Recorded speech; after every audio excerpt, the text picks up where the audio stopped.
dẫu tia cần lẽ lại tin lại buồn nắng á thở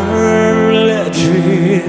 sớm măng trên đi giống hiền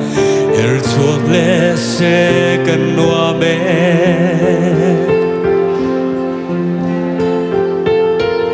dù chung reng azing lo nghe cùng cho bar mang ngày vui mỏi lung chi mà cắn kia đun xuôi lâu pa riêng vui reng xe chú mày ăn ca phật lâu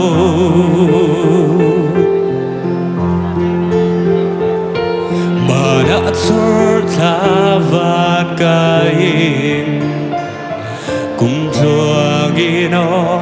can tiam kha dia thu đi tin kim shila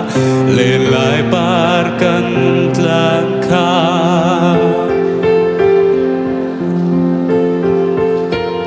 dù chung reng azing lo nghe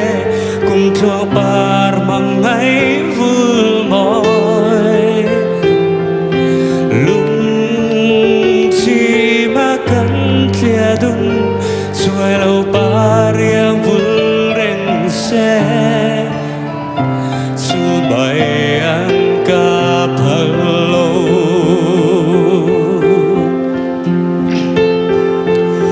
thì chẳng hiểu năm môi lâu mơ mà sẽ hiểu hiền cầm môi xì lù tu đi bùi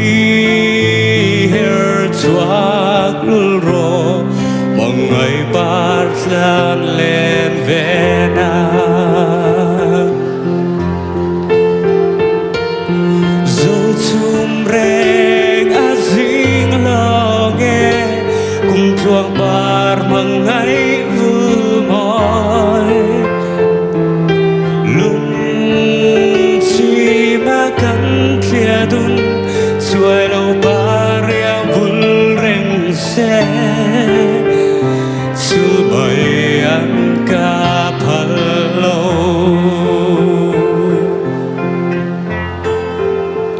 chú mày ăn ca phật lâu lộn ấy.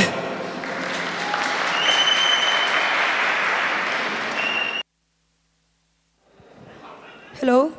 Thiam Kan Tiem.